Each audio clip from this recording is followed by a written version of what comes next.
अस्सलामुअलैकुम। हैशटैग सियासत के साथ मैं हूं फरवा वहीद।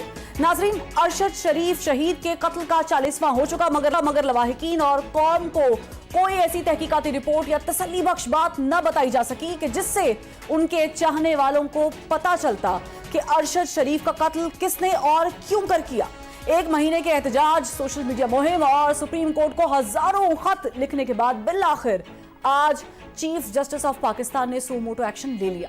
आज दिन 12:30 बजे केस की सुनवाई के दौरान सुप्रीम कोर्ट ने सीनियर सहाफी अरशद शरीफ की मेडिकल रिपोर्ट गैर तसल्ली बख्श करार दे दी और आज रात तक कत्ल का मुकदमा दर्ज करने का हुक्म भी दे दिया। अदालती हुक्म के बाद 3 अफराद के खिलाफ मुकदमा दर्ज कर लिया गया है। नाज़रीन, सुप्रीम कोर्ट के अज खुद नोटिस लेने से उम्मीद की एक किरण जरूर पैदा हो गई है कि शायद अब अरशद शरीफ केस में इंसाफ हो पाएगा। दूसरी जानिब सियासी माहौल में कशीदगी तो बरकरार है, मगर अब किसी हद तक ऐसा महसूस हो रहा है कि शायद बर्फ पिघल रही है, क्योंकि सियासी क़यादत के दरमियान गैर रस्मी बातचीत का सिलसिला चल निकला है। जोड़ तोड़ की सियासत को नजरअंदाज करके डायलॉग की सियासत का रुझान बढ़ने लगा है। खुदा करे कि यह सिलसिला यूं ही चलता रहे और बेयकीनी की फिजा खत्म होने के साथ साथ मुल्क की सियासत में लगा डेडलॉक भी खत्म हो जाए। एक जानिब सदर मुमलिकत ने बंद दरवाजों के कुआड़ खोलने के लिए फिर से कमर कस ली है और इमरान खान को पैगाम भेजा है कि इदारों की क़यादत और ख़ास तौर पर नई कमान को सियासी गुफ्तगू में ना घसीटा जाए। तो दूसरी जानिब आसिफ अली जरदारी भी मुतहर्रिक हो चुके हैं कि कल उन्होंने चौधरी शुजात हुसैन से मुलाकात की और मौजूदा सियासी सूरत हाल पर उन्हें एतमाद में लिया। मुस्लिम लीग नून के अता तारड़ ने आज मीडिया से बात की और तहरीके पर वो खूब गरजे बरसे। जहां पाकिस्तान तहरीके इंसाफ को बयानिया तब्दील करने के ताने देते रहे, वहीं ये भी दावा किया कि उनमें हिम्मत ही नहीं है कि ये असेंबलियां तोड़ सकें। बयानिया रिजेक्ट हो चुका है। तो पहले आपने कहा हम कोई गुलाम है कि हम मान जाएं, और आपने एक एंटी अमेरिकन बयानिया घड़ा साजिश की, उस पे भी आप मुकर गए। आपने कहा नहीं, वो मुझे गलत फहमी हुई थी। फिर एक एंटी इस्टेब्लिशमेंट बयानिया घड़ा गया। फिर आपने कहा नहीं, वो इस्टेब्लिशमेंट ने रजीम चेंज में का कोई किरदार नहीं है, वो तरीके एतमाद को रोक सकते थे मगर रोका नहीं। पंजाब असेंबली तोड़ने का ऐलान किया था ना, हिम्मत है तो तोड़ के दिखाएं। तहरीके इंसाफ बातचीत करने के लिए तो आमादा है, मगर एक मौक़िफ़ पर डट गई है कि अगर इलेक्शन की तारीख नहीं दी जाती और इस एजेंडे पर बात ही नहीं होती तो फिर हुकूमत के साथ मुज़ाकरात करने का आखिर मकसद क्या है। फवाद चौधरी ने यहां तक कह दिया कि अगर 20 दिसंबर तक इलेक्शन की तारीख नहीं देती तो 21 दिसंबर को खैबर पख्तूनख्वा और पंजाब की असेंबलियां तहलील कर देंगे। हमें हर हालत में इलेक्शन जो हैं वो चाहिए इस मुल्क में। हमारी लोग कह रहे हैं कि अगर ये मुल्क डिफॉल्ट कर गया तो फिर आप हुकूमत बना के क्या करेंगे, और जिस तरीके से ये इस वक्त मामला जा रहे हैं तो हम तो 20 दिसंबर तक असेंबली जो है वो तहलील। अगर 20 दिसंबर तक कुछ नहीं होता तो 21 दिसंबर को आप असेंबलियां तहलील कर दें। जी बिल्कुल, हमारा यही इरादा है। इंतखाबात को लेकर जहां मुज़ाकरात की मेज पर बैठने की बातें हो रही हैं, वहीं साबिक आर्मी चीफ के हवाले से इंकशाफात का ना खत्म होने वाला ऐसा सिलसिला चल निकला है कि जिसने अस्करी इदारे के एपॉलिटिकल होने या ना होने पर सवालिया निशान उठा दिए हैं। बाजवा साहब पर इमरान खान जो भी इल्जाम लगाते हैं, वजीर आला पंजाब चौधरी परवेज इलाही या उनके साहबजादे मोनस इलाही उनकी नफी कर देते हैं। मुस्लिम लीग नून के तारड़ ने आज इंकशाफात किए। परवेज इलाही सोची समझी साजिश के तहत इमरान खान के खिलाफ बयानात दे रहे हैं, ये कहा अता तारड़ ने। जितना मैं परवेज इलाही को जानता हूं, 40 साल का हमारे खानदान का उससे ताल्लुक है। वो आपके खिलाफ बयान ऐसे नहीं दे रहा, वो सोची समझी एक साजिश है ताकि आप हुकूमत ना तोड़ सकें। वो इख्तलाफात पैदा करने के बीज बो दिए हैं। ऐसे में सवाल ये पैदा होता है कि इमरान खान के बयानिए को लेकर चौधरी परवेज इलाही अगर दूसरे कैंप में खड़े हैं तो फिर 21 दिसंबर को पंजाब असेंबली तहलील करने का फवाद चौधरी और इमरान खान का दावा कैसे पूरा होगा। मुल्क की सियासी हलचल क्या नया रुख इख्तियार करने जा रही है, इसी पर हमने दावत दी अपने मेहमानों को। मैं आपको इंट्रोड्यूस कराती चलती हूँ कि पाकिस्तान मुस्लिम लीग नून से हमें सेनेटर अफनानुल्लाह खान ने ज्वाइन किया है और पाकिस्तान पीपल्स पार्टी से ज्वाइन करने वाले हैं हमें कादर खान मंदोखेल, जबकि पाकिस्तान तहरीक इंसाफ से मुसरत जमशेद चीमा साहिबा हमें ज्वाइन करेंगी। सबसे पहले मैं ज़ाहिर है हुकूमती मौक़िफ़ जानना बड़ा ज़रूरी है, तो सेनेटर साहब मैं आपकी तरफ आऊँगी। ये गैर रस्मी गुफ्तगू की बातचीत हो रही है, आप बता दें कि आप लोगों ने दरवाजे खोले हैं पाकिस्तान तहरीक इंसाफ के लिए, गैर रस्मी गुफ्तगू हो रही है, ये रस्मी हो जाएगी? जी बिस्मिल्लाहिर्रहमानिर्रहीम। देखें, हम लोग जो हैं वो सियासतदान हैं और सियासतदान जो हैं वो बातचीत से मसाइल का हल निकालते हैं।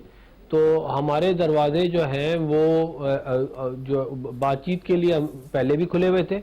जब हम अपोजिशन में थे तब भी हमने इमरान खान साहब को कहा कि आप चार्टर ऑफ इकॉनमी पे हमसे बात करें, और अभी रिसेंटली हमने दोबारा इनको चार्टर ऑफ इकॉनमी और चार्टर ऑफ डेमोक्रेसी दोनों की पेशकश की कि अगर आप उस पर बातचीत करना चाहते हैं तो हमारे दरवाजे खुले हुए हैं।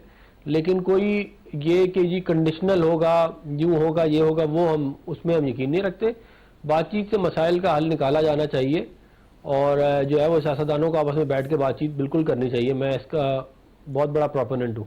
लेकिन इलेक्शन ईयर में तो हम दाखिल हो गए। मुसर्रत जमशेद चीमा साहिबा, आप लोग भी गुफ्तगू के हामी तो हैं, चूंकि फवाद चौधरी साहब ने कल प्रेस कॉन्फ्रेंस में भी कहा था कि गैर रस्मी गुफ्तगू हो रही है, तो आप इस गुफ्तगू को आगे चल के कितना रस्मी देख रही हैं?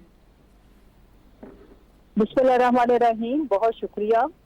देखें, हमने ये जो असम्बलियां तहलील करने के लिए जो 15 और 20 दिसंबर की डेट दी है, उसकी वजह भी यही है। ये जो अतात आरड़ साहब एक अजीब किस्म की जो माशाल्लाह से लॉजिक दे रहे थे कि हिम्मत है तो तोड़ें, देखें हिम्मत की बात नहीं है।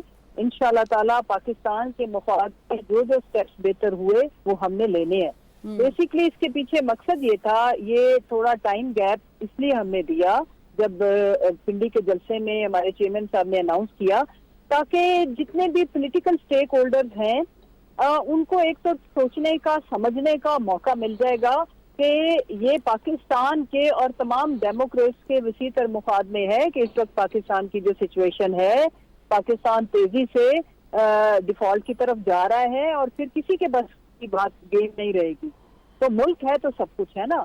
और दूसरी जहां तक जो इम्पोर्टेंट चीज है, हम ये चाहते थे कि हम एक खुले दिल के साथ तमाम पॉलिटिकल जमातों को सोचने का भी मौका दें। और देखें, ऐसा तो नहीं होता कि हम अनाउंस करें अगले दिन ही तोड़ दें और हम कहें हमने तो इनको ऑफर की थी। इस ऑफर के पीछे यानी आप भी चाह रही है ना कि बातचीत हो, पाकिस्तान तहरीक इंसाफ भी चाह रही है ना किसी बात पे आकर रुके। जी तो बिल्कुल, ये इंडिकेशन अच्छी है, लेकिन मैं यहाँ पे कहूंगी कि कल करे सो आज कर, आज करे सो अब। आप महीनों की बात क्यों कर रहे हैं, हफ्तों की बात क्यों कर रहे हैं? आप घंटों की बात करें, घंटों में मुज़ाकरात करें। नहीं देखे वो हमारे एंड पे नहीं है ना। देखे वो तो जो बाकी जमातें हैं उन्होंने, हमने तो ऑफर दे दी और बाकी उसमें कहीं ना कहीं कुछ पेशरफ्त भी हुई है, ऐसी बात नहीं है। लेकिन इम्पोर्टेंट चीज ये है कि हमने एक टाइमलाइन दी है और वो टाइमलाइन सियासत बचाने के लिए हरगिज नहीं है कि किसी को शिकस्त हो जाए, किसी को फतह हो जाए। इस वक्त बात है पाकिस्तान को बचाने। यानी आप लोग भी चाह रहे हैं, मुसर्रत साहबा, आप भी चाह रहे हैं कि बातचीत हो, असम्बलियां तहलील करने तक बात नौबत ना जाए? नहीं, असम्बलियां तहलील करने के लिए बातचीत हो और हम सारे मिलकर करें। अच्छा, असम्बलियां तहलील करने के लिए? एग्जैक्टली, असम्बलियां तहलील करने के लिए और क्या, फ्रेश इलेक्शन की डेट सारे मिलकर अनाउंस करें और अगला जो इंटरिम सेटअप है उसके ऊपर बैठे और इलेक्शन कमीशन के ऊपर सारे जितने भी पॉलिटिकल स्टेक होल्डर्स हैं, ताकि एक अगला जो इलेक्शन है उसको भी हम मुतनाज़े ना करें। तो ये सिर्फ एक पार्टी की ख्वाहिश पे नहीं होना। ठीक है मुसर्रत साहिबा, आपका मौक़िफ़ आ गया है। अफनान साहब ने कह दिया कि बातचीत करने को तैयार हैं। बंदो खैर साहब, सवाल ये है, बल्कि सवाल क्या, ये कॉम्प्लीमेंट होना चाहिए कि इमरान खान साहब ने बिल आखिर हुकूमत को और हुकूमती इत्तेहादियों को मजबूर तो कर दिया है एक तरफ से कि आए बैठे बात करें। जब हम बैठेंगे तो अब ये कहना नहीं, अभी तो अफनान साहब ने कहा कि वो बैठने को तैयार हैं। नहीं, वो आप अपनी तरफ से जो ना वो खुश ना हो। जब वो RTI सिस्टम 2018 में बिठा के और इस शख्स को पाकिस्तान के ऊपर मुसल्लत कर दिया, तो उस वक्त भी शहबाज शरीफ साहब ने असम्बली के फ्लोर पे कहा कि आइए मिसाक के मईशत पे बात करें। मेरे चेयरमैन बिलावल भुट्टो जरदारी साहब ने कहा इमरान खान कदम बढ़ाओ, हम तुम्हारे साथ है। तो आपको याद नहीं है कि इस शख्स ने क्या कहा कि ये चोर है, ये एनआरओ मांग रहे हैं।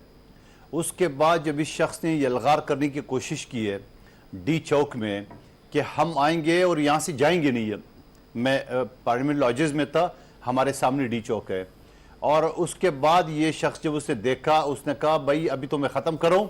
पहले ऐलान किया जब इस्लामाबाद में इंटर हो गया कि यहाँ से मैं इलेक्शन की तारीख लिए बगैर नहीं जाऊँगा, और उसके बाद ऐलान कर दिए कि मैं 6 दिन बाद आऊँगा, मगर 6 दिन अभी तक पूरे नहीं हुए। और वो फिर पिंडी की तरफ इसने यलगार कोशिश की है।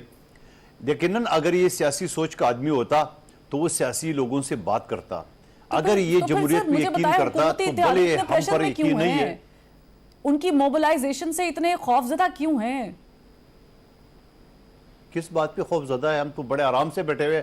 आपको मेरे और अफनानुल्लाह साहब की बातों से या पुरसकून चेहरों से नहीं लग रहा है कि हम बड़े वो है? मैं तो ये कहता हूं कि इनको ये सोचना चाहिए कि ये अभी तो सितंबर तक आगे, मैं दूसरे चैनल में वहां से ये खबर आई कि अब तो इमरान नियाजी साहब सितंबर तक तैयार है, तो मैं ये कहता हूं सितंबर 2024 के लिए अपने आप को तैयार कर ले, ये 23 भी भूल जाए। क्योंकि मैं पिछले लेकिन सर, 6 महीने से बात कर रहा हूं, जरदारी साहब ने जो कल मुलाकात की है चौधरी शुजात साहब से, वो किस बात की इंडिकेशन है? वो मुलाकात किस लिए थी फिर? वो मुलाकात इसलिए की है कि चौधरी शुजात साहब हमारा इत्यादी है, उसका बेटा वफाकी वजीर है, और अगर हम इत्यादियों से न बैठे तो, और अगर बैठ जाए तो आप कोई नई बात की तरफ करे। और दूसरी बात यह है, मुसरत चीमा साहब हमारे लिए मोहतरम है, जो उन्होंने बात की है फवाद चौधरी साहब की, आपने क्लिप सुना है, 20 दिसंबर को नई असम्बलियत तहलील की, 21 को हम तोड़ देंगे। वो भाई किस खुशफहमी में हो?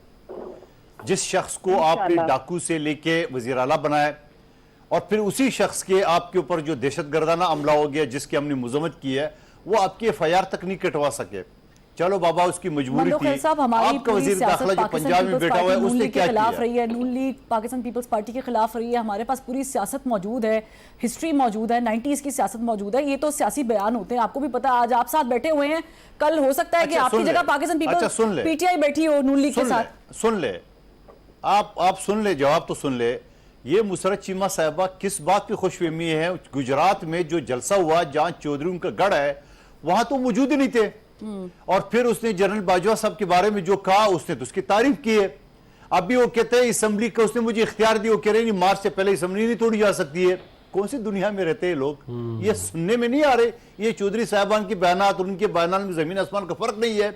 मैं आपको दावे से कहता हूं कि ये चौधरी साहब असम्बली नहीं तोड़ेंगे, लिख ले अपने साथ इस वक्त। और मैं बार बार कहता हूं, चौधरी साहिबान ने तो पूरा नौशताई दीवार उनके सामने रख दिया। आप लोग पंजाब में क्या करने जा रहे हैं? जाहिर है ये जो मुलाकातें हो रही हैं, आपके इत्तेहादी जा रहे हैं। आसिफ अली जरदारी साहब मुफाहिमत के बादशाह हैं, बातचीत कर रहे हैं, किसी तौर से ही कर रहे हैं ना। तो क्या आप पंजाब में परवेज इलाही साहब से हाथ मिला रहे हैं? देखिए, हम लोगों की पहले भी आपको याद होगा परवेज इलाही साहब से बातचीत हुई थी, बल्कि दुआ खैर भी हो गई थी, मगर उसके बाद अनफॉर्चुनेटली वो उन्होंने जो है, अभी उनका रिसेंट इंटरव्यू भी आया, उसमें उन्होंने अपना किसी के कहने पे अपना माइंड चेंज कर लिया। तो अब बातचीत करने में तो मेरा ख्याल है कोई हर्ज नहीं है, और हम ये समझते हैं कि अगर हमारे पास नंबर पूरे होंगे तो ये हमारा हक बनता है कि हम पंजाब में भी हुकूमत बनाएं। उसके लिए जो तको-दो है वो हमारी जारी है, और हम ये समझते हैं कि जो हुकूमत अभी इस वक्त पंजाब में बैठी हुई है वो एक मतलब कि एक जुडिशल जो है वो उसकी वजह से आई है। नहीं, आप पंजाब में तरीके-ए-एतमाद लाने की तैयारी में हैं? हम बिल्कुल तैयारी में है उसकी, और हम तमाम अपने ऑप्शंस के ऊपर जो है वो तो आप नंबर कैसे पूरे करने वाले हैं सर? और जो है नंबर गेम का तो सारा मामला है। देखिए, मैं इसके अंदर देखिए बहुत सारी डिफरेंट मामलात हैं जिसके ऊपर हम सोच रहे हैं। उसके अंदर जो है जब भी परवेज इलाही साहब से भी बात की जा सकती है इसमें जो तो अगर आपकी बात हो गई परवेज इलाही साहब से, तो अगर आपकी बात हो गई तो चीफ मिनिस्टर परवेज इलाही साहब ही रहेंगे या कोई और ऑप्शन भी होगी? देखिए, ये तो बहुत सारी चीजें बातचीत के अंदर डिस्कस, वो तो मामले को हम देखेंगे कि किस तरह इवॉल्व हो रहा है। लेकिन हम ये जरूर चाहेंगे कि मुस्लिम लीग नून जो है, हमारा ये राइट है कि हम वहाँ पे सब 2018 के बाद भी सबसे बड़ी पॉलिटिकल पार्टी पंजाब की मुस्लिम लीग नून ही थी। ठीक। और हमसे क्या कहते हैं, इन्होंने कुछ लोगों को तोड़ा और फिर इंडिपेंडेंट को लेके इन्होंने PTI को जो है वो जबरदस्ती एक बड़ी जमात बना दिया, मगर जो है वो अभी भी सबसे बड़ी जमात मुस्लिम लीग नून ही है। और जहाँ तक बात रहेगी डिफॉल्ट की, इन्होंने कहा था कि अभी आपने शौकत तरीन साहब का बयान सर, अगर आपके मुज़ाकरात नहीं कामयाब होते परवेज इलाही साहब के साथ, अगर बातचीत नहीं आगे बढ़ती, फिर क्या ऑप्शन है आप लोगों के पास? क्योंकि फिलहाल लग तो नहीं रहा है उनके इंटरव्यू से भी। देखिए, ऑप्शन बहुत सारे होते हैं, जो पॉलिटिक्स है उसके अंदर बहुत सारे मामला जो है वो इवॉल्व हो रहे होते हैं, उनको देखना होता है कि किस तरह मामला इवॉल्व करता है। हम कोई ना कोई तरीका कार निकाल ही लेंगे, हम इसके ऊपर लगे हुए हैं काम के ऊपर। मैं इस तरफ ये इकॉनमी के हिसाब से जवाब देना चाहूँगा। इन्होंने कहा कि जी मुल्क डिफॉल्ट की तरफ जा रहा है, इनके अपने वजीर खजाना ने कहा कि मुल्क शौकत तरीन साहब ने कि डिफॉल्ट की तरफ नहीं जा रहा। हमने $1 बिलियन की सकूक की पेमेंट थी वो हमने टाइम के ऊपर कर दी, और फिर जो है ये कह रहे हैं कि हम इलेक्शन कराओ, मुल्क बचाओ मुहिम शुरू करने लगे। तो भाई सर देखिए, मुल्क अगर खुदा ना ख्वास्ता अफनान साहब अगर मुल्क डिफॉल्ट की तरफ जाता है ना, तो मैं भी इसी मुल्क में रहती हूँ, मुसरत साहिबा भी इसी मुल्क में रहती हैं, आप भी इसी मुल्क में रहते हैं, हमारा मुल्क जाएगा डिफॉल्ट में, हमें नुकसान है, इसका किसी एक फर्द या एक पार्टी को नुकसान नहीं है। तो मेरे ख्याल से इस पर बातचीत करना बड़ा जरूरी है। मुसरत साहिबा मुझे बताएं कि आप लोगों ने इलेक्शन कराओ। जी मैं प्लीज अफनान साहब। मैं ये कह रहा था कि इन्होंने पहले आज़ादी मार्च किया, अमर बिल मारूफ किया, इन्होंने और पता नहीं क्या कुछ किया। जो रिजल्ट पहले आया है वही अभी इलेक्शन कराओ मुल्क बचाओ के बाद भी आएगा। ठीक है मुसरत साहिबा, आप लोगों ने जो मुहिम शुरू की है, ज़ाहिर है 100 से ऊपर आप लोगों ने जलसे कर लिए, 2 बार लॉन्ग मार्च कर लिया है, आपको लगता है कि इलेक्शन कराओ मुल्क बचाओ मुहिम कामयाब होगी? इस मोबिलाइजेशन की अशद जरूरत है? इंशाल्लाह होगी। अभी तक भी अगर मैं तो इसको पॉलिटिकल कामयाबी कहती हूँ कि आज अल्हम्दुलिल्लाह पॉपुलैरिटी में ये सारी जमातें मिलके भी हमारा मुकाबला नहीं कर पा रही। और एक इम्पॉर्टेंट चीज है कि ये क्यों इलेक्शन से भाग रहे हैं, बकौल इनके कि ये तो कोई कहता है कि ये पॉपुलैरिटी नहीं प्रोपेगेंडा है, तो इनको तो फौरन आना चाहिए। जो मुल्क की इकोनॉमी का इन्होंने हाल किया है वो मैं अभी आपके सामने रखती हूँ। 2 बातें देखिए, अता तारड़ साहब की या PMLN के बाकी लोगों की जो प्रेस कॉन्फ्रेंस है वो फ्रस्ट्रेशन से भरपूर होती है। वो ताने तशनीये क्यों दे रहे हैं? इसलिए कि चौधरी परवेज इलाही साहब उनके साथ नहीं जा रहे, जो वो उनसे करवाना चाह रहे हैं उस पे नहीं है। दूसरी बात ये है कि ये दावे करते रहे। देखिए, हम तो इनके दावों को झुटलाने की बजाय हम अपना मौकफ सामने रखें, वो मौकफ दोबारा सुन ले। इंशाल्लाह हम 20 दिसंबर तक, बिल्कुल हम 19 दिसंबर तक वेट में है। 20 और 21 को हम इंशाल्लाह असेंबलियां दोनों डिसॉल्व करेंगे, पंजाब की भी KP। ये समझते हैं नहीं होनी तो ये इनकी समझ से तो मैं उसका मेरा इख्तियार नहीं है। हतमी तारीख है 20-21 दिसंबर, हतमी तारीख है, इसके बाद ये डिले तो नहीं है? जी इंशाल्लाह ठीक है, इंशाल्लाह। तो परवेज इलाही साहब आपके पूरे दूसरी जो इम्पोर्टेंट चीज है, जी 110%। देखिए, मैं जो अर्ज कर रही हूँ, अच्छा सुन तो लेना अफनान साहब, मुझे बात कर लेने देना, मैं आपके कहने पे थोड़ा इस्तीफा दूंगी। जी आपने भी बड़ा कुछ कहा हुआ है। अच्छा जी, मैं ये कहना चाहती हूँ कि जो बात समझने की जरूरत है कि ये जो तजर्बाकार टीम है ना, जो इस मुल्क के ऊपर मुसल्लत की गई, 8 माह के अंदर इनकी परफॉर्मेंस की 2 बातें मैं आपके सामने रखती हूँ। फिगर्स, खते गुर्बत से, एक्सट्रीम खते गुर्बत में जो लोग गए हैं, से नीचे गए हैं, वो 2 करोड़ लोग हैं। और 8 माह के अंदर ये जो रोजगार देने आए थे, महंगाई खत्म करने आए थे, उनका रोजगार देने की रेशो सुन ले कि इन 8 माह के अंदर 22 लाख लोग बेरोजगार हुए हैं, और हम ऑन एवरेज सालाना 18 लाख लोगों को रोजगार के मौके नए लोगों को फराहम कर रहे थे। फिर जो महंगाई जितनी कम हुई है ना, मेरा ख्याल है आपको भी पता होगा और आवाम सुन रही है इनको।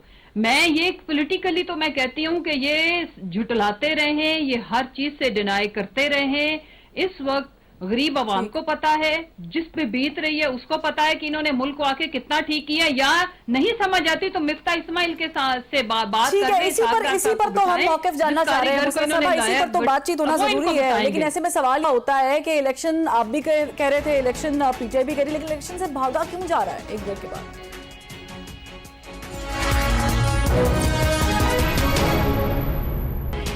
मंदोखल साहब, आपकी जानिब आऊंगी, मुझे ये बताएं कि इलेक्शन ईयर में हम ऑलमोस्ट दाखिल हो चुके हैं, और जाहिर है हमारा मईशत का एक मसला है जो कि हम सब ने फेस करना है। तो इलेक्शन हल नहीं नजर आ रहा आपको? एज एन इत्तेहादी आप नहीं समझते कि इलेक्शन हो जाए तो बेहतर है?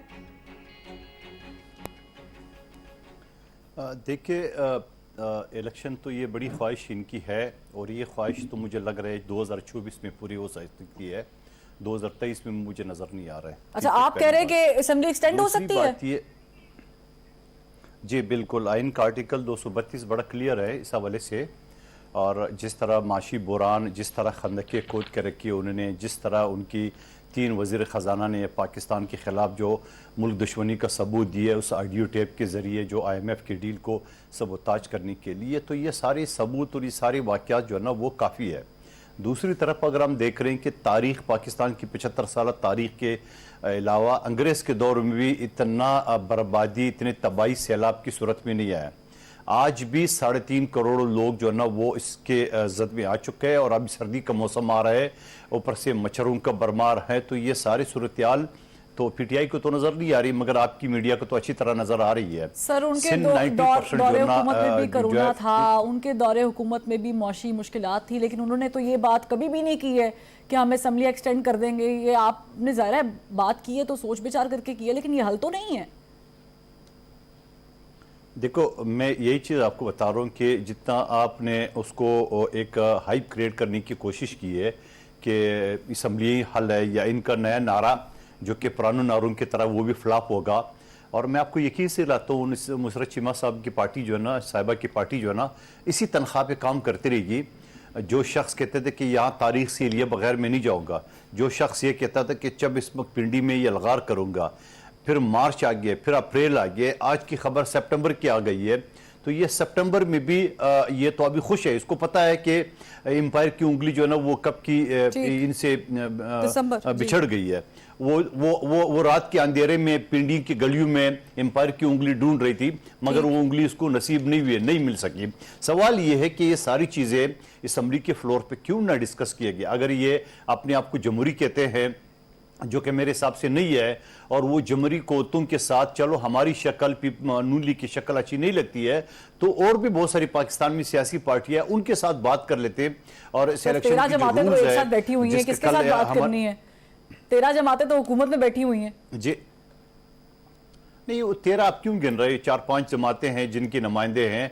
आप अगर उन पार्टियों को भी गिन रहे जिनका काउंसलर भी नहीं है, तो फिर ये ज्यादती वाली बात है। और दूसरी बात ये, क्या इनके साथ काफिले की इत्याद नहीं है? क्या परवेज अली साहब नहीं है? और दूसरी बात ये कि इसमें कोई अर्ज नहीं है। वो कहते हैं गांव में कोई जानवर अगर कुएं में गिर जाए तो उस जानवर को उस कुएं से निकालने के लिए पूरे गांव को इकट्ठा होना पड़ता है।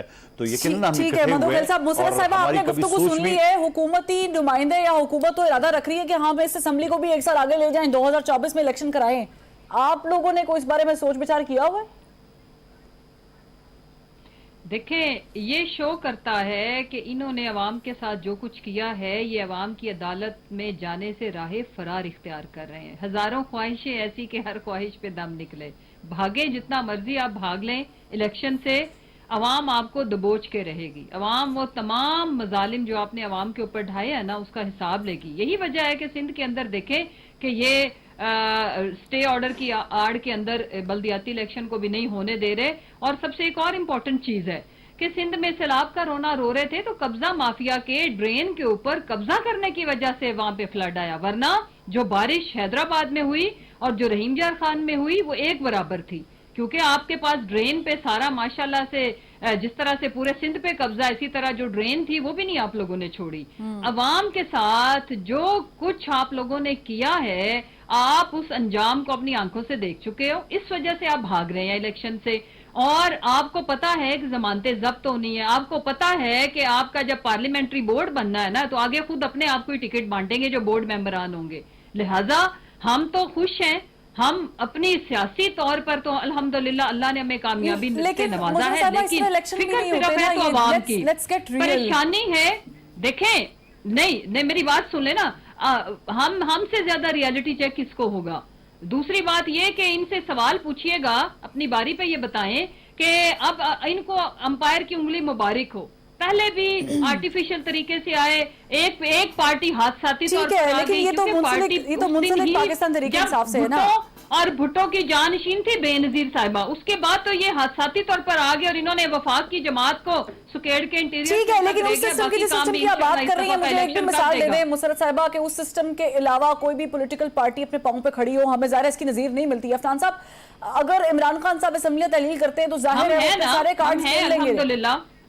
जी बिल्कुल, आप सारे कार्ड्स खेल लेंगे। हम है ना। ठीक है, अफनान साहब इसका जवाब देंगे। जी जी, तो आप लोग गिरफ्तारी का कोई इरादा रखते हैं? इमरान खान साहब को गिरफ्तार करने का इरादा है? देखिए, हम तो जो आइन और कानून के मुताबिक मामला होगा उसको लेके चलेंगे। ये जो इनके केसेस हैं, जो करप्शन के बिलखुसूस, जैसे वो अल-कादर यूनिवर्सिटी में 50 अरब रुपए की जो है इन्होंने रिलीफ दी एक बिजनेसमैन को, और उससे जो है वो मतलब कि 450 कनाल ज़मीन जो है रिश्वत के तौर पे ले ली, तो ये ओपन एंड शट केस है, इसमें हमारा तो कोई वो नहीं है। इनको ये लेते हुए सोचना चाहिए था। फिर जो है वो तोशा खाना वाला मामला है, फिर जो है वो इनका फॉरेन फंडेड जो मामला है जिसके ऊपर फैसले आ चुके हैं। फॉरेन फंडिंग का ये तो मामला तमाम आपकी चीजें तरफ जो भी है वो अगर ये तो हर जमात की तरफ आ सकता है सर। इस तरह तो फिर नैब ऑर्डिनेंस भी हर जमात की केसेस माफ कराए गए हैं। नहीं, इस तरह की कोई बात नहीं है कि फॉरेन फंडेड का हर किसी की तरफ आ सकता है। ये प्रोपेगेंडा पीस है पीटीआई का। इन्होंने इन पे साबित हो चुका है कि इन्होंने इंडियन लॉबी से और फॉरेनर से बाहर पैसे लिए हैं। ये साबित शुदा है, ये कोई वो बात नहीं है। दूसरों का आप जो मर्जी इल्जाम लगाते रहे, भैया आप कोर्ट ऑफ लॉ में तो आप पे प्रूव हुआ है कि आप फॉरेन फंडेड हैं। रोमिता शेट्टी से और अरनजीत सिंह से पैसे आपने लिए हैं, किसी और ने नहीं लिए। और जहां तक बात रहेगी इलेक्शन की, जो आजाद जम्मू कश्मीर के इलेक्शन का जो रिजल्ट आया है, उसके बाद भी अगर ये समझते हैं कि पॉपुलर है, तो फिर मैं क्या कह सकता हूं। ये जो है मतलब कि उसमें इनके बुरी तरह शिकस्त हुई है इनको। इनकी वहां पे हुकूमत मौजूद है, ये ऑल इन ऑल है वहां पे। उसके बावजूद जो रिजल्ट है आप देख लें वो क्या है। ये 13 जमातों को रोते हैं वहां पे, दो जमातों का मुकाबला नहीं कर सके हुकूमत में रहने के बावजूद और तमाम तर रिसोर्सेज इस्तेमाल करने के बावजूद। ठीक है, तो लेकिन नैब तरमीम के बाद सबको पता है कि किसने कितने केसेस माफ करवाए अफनान साहब, माजरत के साथ। लेकिन इलेक्शन ईयर तो आप चाहे या ना चाहे उसमें दाखिल तो होना है। उसकी तैयारी पार्टीज की कितनी है? एक ब्रेक के बाद।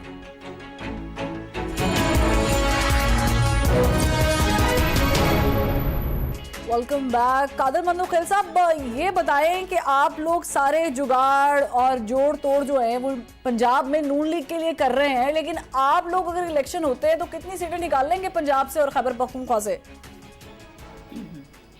जी, बहुत अच्छा सवाल है।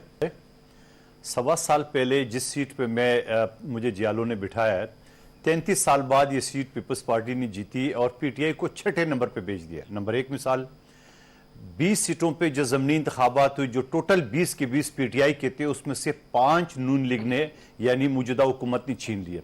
दूसरा मिसाल, तीसरा 9 सीटों जो इमरान न्याजी पीटीआई के जो चढ़े हुए थे, उसमें पीटीआई के सरबरा इमरान अहमद खान न्याजी साहब को हमारे कारकुन हकीम बलोच साहब ने 10,074 वोटों से भगाया। चलो हमारी हुकूमत है वगैरह वगैरह, जो भी इनकी बात है, पंजाब में इनकी हुकूमत है। बड़े पीर साहब शाह महमूद कुरैशी समेत हमारे एक जाले कारकुन मूसा गिलानी साहब ने 25,186 वोटों से उनको शिकस्त दी है। तो आप मुझे बताओ कि ये नौश्ता दीवार नहीं है? हम भाग रहे इलेक्शन से, हम भाग रहे, ये आपके सामने। इससे पहले बल्दियाती इलेक्शन का रिजल्ट भी आपके सामने। सवाल ये है कि ये हर वक्त अफरा तफरी क्यों करे? आपने जाते जाते एक अफनानुल्लाह खान साहब को थोड़ा सा टोक दिया, मेरे हिसाब से नेप और कवानीन किए। मैं उस कवानीन में मौजूद था असम्बली में। आप अगर कानून के तालिब इल्म हो तो मैं आपके सामने 2-3 चीजें रख लेता हूं, आप खुद इसको करेंगे उसमें गलत क्या हुआ। यानी जहां अंग्रेज का कानून 75 साल से चल रहा है, जिस आदमी ने 1000 कत्ल भी किए हो तो उसकी रिमांड ज्यादा से ज्यादा 14 दिन होती है, वो भी एक साथ नहीं है, 2-4 दिन करके। ये कौन सा कानून है जहां 3 महीने रिमांड के बाद फिर बोलते हैं बाइज्जत बरी? दूसरी बात, ये कौन सा कानून है अंग्रेज कभी अगर मैं आपके या आपके किसी बंदे के ऊपर इल्जाम लगाओ कि उसने करप्शन की है, मैंने सिर्फ इल्जाम लगाना है, बाकी आपने साबित करना। ये कानून तो कोई नहीं है दुनिया में, उसको हमने चेंज किया है। तीसरा हमने ये किया कि आज जो हमारे यहां कानून है अंग्रेज के वक्त से, जो अगर पुलिस अफसर आपके खिलाफ झूठा मुकदमा दर्ज करे, वो सेक्शन 250 सीआरपीसी के तहत उल्टा उस पुलिस अफसर के खिलाफ मुकदमा होगा। वो हमने नेब बिलाए ताकि नेब अफसरान उसका गलत इस्तेमाल नहीं करे, ताकि कोई प्राइम मिनिस्टर में किसी को खातून को 1 महीना कैद करके और उसकी वीडियो लेके नेब के चेयरमैन को ब्लैकमेल करके और अपोजिशन के खिलाफ मुकदमा बना ले, तो उसमें गलत कौन सी बात है? सवाल ये, और फिर हम तो भुगत चुके हैं। आसिफ अली जरदारी साहब, हमारे डॉक्टर आसिम साहब, खुर्शीद शाह साहब, मुस्लिम लीग नून के लोग, अगर फायदा हो रहा है तो इमरान न्याजी गोगा गोगी क्यों होगा? जो अभी अब करप्शन की दास्तानें आपके सामने आने वाली है, उसकी स्क्रूटनी हो रही है। तो मैं समझ रहा हूं कि इस हवाले से कानून बड़ा क्लियर है और इंसाफ ये कहते हैं कि अगर 100 केस हो, उसमें से 99 जेन्युइन केस हो, 1 झूठा केस हो, तो 99 को भी लोग जो है ना वो शक की नजर से देखेंगे। तो ये कानून बिल्कुल हमने सही किए और फिर उस कानून के लिए ये सुप्रीम कोर्ट भी गए, वहां से क्या रिजल्ट है उसके सामने की बात है। इस गंगा में बहुत सारे लोगों ने हाथ धोए हैं। अफनान साहब, मैं आपकी जानिब आऊंगी, आपके लीडर। नहीं, गंगा में ही नहीं धोएंगे, हमने कोई नहीं धोया। हम भुगत चुके हैं, कोर्ट कचहरी थाने जेल सब हम भुगत चुका है। हमारी बहन आदि फरियाल को रात 12 बजे अस्पताल से घसीट के उन्होंने जेल में डाला, जबकि कानून ये है कि अफनान साहब आपकी तरफ आती हूँ। नवाज शरीफ साहब मुल्क में है नहीं, बाहर है। मरीम नवाज साहिबा जो कि आपकी क्राउड पुलर हैं वो है नहीं, तो आप लोगों ने इलेक्शन की क्या तैयारी कर रखी है? नवाज शरीफ साहब की वापसी की कोई उम्मीद की किरण है? देखिए इंशाल्लाह मियां मोहम्मद नवाज शरीफ साहब दिसंबर के एंड तक या इंशाल्लाह अगले महीने मैक्सिमम जो है वो पाकिस्तान आ जाएंगे, और हमने हमारी इलेक्शन की तैयारी जो है वो हमने इंशाल्लाह उनके आने के बाद तफसीली तौर पे स्टार्ट कर दी जाएगी। अभी ऑलरेडी हमने अपनी जो फहरिस्तें हैं और अपने जो हमारे टिकट होल्डर्स हैं और जिन्होंने इलेक्शन लड़ा है उनकी ऑलरेडी हमने जो है वो बुला ली है तमाम डिटेल्स, और उसके अंदर हम उसको हम लोग सारा डिटेल में एनालाइज करना हमने शुरू कर दिया कि किस हल्के में किसको होना चाहिए। तो ये काम ऑलरेडी शुरू है, और इंशाल्लाह अगले इलेक्शन में आप देखेंगे कि एजेके का इलेक्शन आया, इससे भी बुरा रिजल्ट होगा। नवाज शरीफ साहब जब वापस आएंगे, और ये कहीं नजर ही नहीं आएंगे। जी, नवाज शरीफ साहब जब वापस आएंगे तो अदालत जाएंगे कि अस्पताल जाएंगे? देखिए मियां मोहम्मद नवाज शरीफ साहब इंशाल्लाह जो है वो जाती उम्रा जाएंगे। ना वो अदालत जाएंगे और ना ही वो हॉस्पिटल जाएंगे। अल्लाह ताला उनको सेहत दे और लंबी जिंदगी दे। सर जाती उम्रा इस वक्त लाहौर में है वो, और लाहौर पंजाब में है, और पंजाब में हुकूमत पीटीआई की है। जी ठीक है, मैं उसी का जवाब दे रहा हूँ कि देखें बात यह है कि जो अदालती मामलात हैं उनको जो है वो हमारे लॉयर्स देख रहे हैं। मरीम नवाज साहिबा जो है उनको ऑलरेडी उन पे जो झूठा केस बनाया गया था वो जीत लिया गया है, और जो मियां मोहम्मद नवाज शरीफ साहब के ऊपर भी जो पॉलिटिकली मोटिवेटेड केस बनाए गए थे वो इवेंचुअली वो उसमें मियां नवाज शरीफ साहब ही प्रिवेल करेंगे। तो जहां तक बात रहेगी, मैं इसमें एक बात जो मंदुखेल साहब ने बोली उसमें मैं ऐड करना चाहूंगा। आप मुझे एक बात बताइए, 1100 अरब रुपए लगे रहते हैं, बताएं इसकी डिटेल क्या है? ये कौन से किस के कितने हैं इसके अंदर? ये वही है 35 पंक्चर कि बस जो मर्जी बोल दो, कोई पूछने वाला ही नहीं है। 1100 कर दो, 2200 कर दो, 4000 कर दो, मतलब कि कोई और अरब और करोड़ों में फर्क भी नहीं मालूम। बस जो किसी ने कान में आके बोल दिया वो शुरू हो गए सारे के सारे। या बताए ना डिटेल, ब्रेक डाउन दे चले जी, ये इसके इतने ये फलाना केस है। कोई 1100 अरब रुपए ऐसे लगे हुए लोगों को बेवकूफ बनाने के लिए, अफनान साहब मुझे मेरी प्रोडक्शन टीम की जानिब से मुसलसल कहा जाए ब्रेक ले लें। ब्रेक से जब वापस आएंगे तो मैं ज़ाहिर है मुसर्रत साहिबा से होते हुए आपकी तरफ जरूर आऊंगी। एक ब्रेक लेते हैं।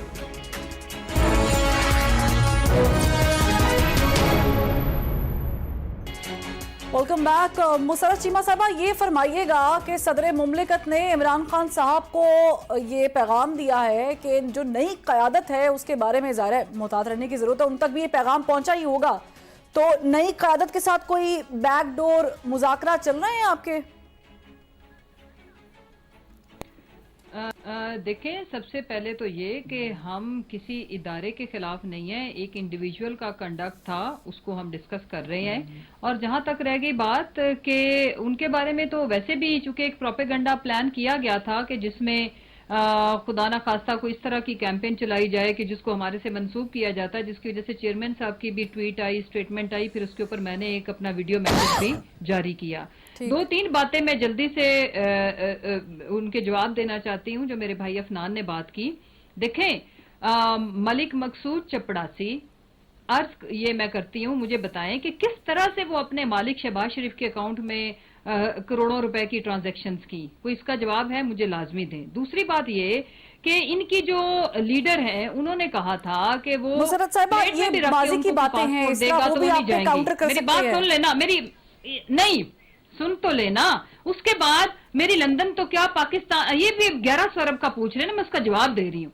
मेरी लंदन तो क्या पाकिस्तान में भी कोई जायदाद नहीं, और फिर एवन फील्ड अपार्टमेंट, और फिर बेनिफिशियरी ओनर कौन कह रहा है? भाई बता रहा है। अल्हम्दुलिल्लाह ये जो अपार्टमेंट्स हैं एवन फील्ड के, इनकी मालका मेरी बहन है, वो बेनिफिशियरी ओनर है। साथ उन्होंने खुद भी अपने इंटरव्यू के अंदर बता दिया कि मैं करोड़ों अरबों रुपए की जायदाद की मालका हूं। देखें, पाकिस्तान के अवाम के आगे ये एक्सपोज हो चुके हैं, इसमें कोई शक नहीं किया। बातचीत कर रहे हैं देखिए, सदर मुमलिकत अभी बातचीत नहीं कर रहे, पहले से ही कर रहे हैं, और इस चीज का उनको मैंडेट दिया हुआ चेयरमैन साहब ने कि वो उनके थ्रू राब्ते में है, वो कर रहे हैं ना। आपको जी बिल्कुल राब्ते में है। ठीक है। अफनान साहब, आप बता दें कि क्या अगला स्टेप क्या होगा? आप लोग एस्टेब्लिशमेंट के साथ एक पेज पर हैं, तो आप इसे फोर्स कैसे कर रहे हैं? देखिए, हम एक पेज पे नहीं हैं, बिल्कुल हम ये समझते हैं कि एस्टेब्लिशमेंट ए पॉलिटिकल होनी चाहिए, और ये एक अच्छी बात यह है कि एक तकलीफ दे तजुर्बे के बाद उनको भी ये बात समझ में आ गई है कि उनको ए पॉलिटिकल ही होना चाहिए। मुल्क का मुफाद भी इसी में ही है और उनका भी मुफाद इसी में ही है। जहां तक बात रह गई ये मकसूद चपरासी की, तो मुझे ये बताएं, अभी मैंने आपके सामने इनसे पूछा कि 1100 अरब रुपए की डिटेल लेकिन उसकी कोई डिटेल नहीं दी इन्होंने, करोड़ों रुपए पे ले गए। ठीक है मंदोखेल साहब, और नेशनल क्राइम एजेंसी यूके की तो फिर उन्होंने ये बात बताई है कि कोई गलत काम नहीं हुआ। देखिए पहली बात तो ये मकसूद चपरासी का राग वाले खुद इनके अपने दफ्तर के, मैं चपरासी नहीं कहूंगा, 3 मुलाजमीन के अकाउंट से 71 करोड़ रुपए निकले। ये इलेक्शन कमीशन का फाइंडिंग है, जबानी बात नहीं बता रहा हूं। ये आवाम को इस तरह करप्ट करते करते खुद सर्टिफाइड करप्ट हो चुका है। इलेक्शन कमिशन का फैसला आपके सामने है। जवाब दे दे सर, तोशाखाना का केसेस अभी आने वाले हैं अगर ए पॉलिटिकल रहेंगे तो। देखिए सासी का, देखिए सासी आप जो भी किरदार दिखे, लेकिन कम से कम सेक्टर इंचार्ज पीटीआई आरिफ आलवी नहीं अदा कर सकते थे। इसने छुप के इमरान नियाजी साहब को ऐवान सदर में बिठाया था और जनरल बाजवा साहब को। सर मंदोखेल साहब बहुत शुक्रिया, सेनेटर अफनान ने हमें ज्वाइन किया तो उनका भी बहुत शुक्रिया, मुसर्रत चीमा साहबा का बहुत शुक्रिया। कल फिर मुलाकात होगी इसी वक्त। अल्लाह हाफिज।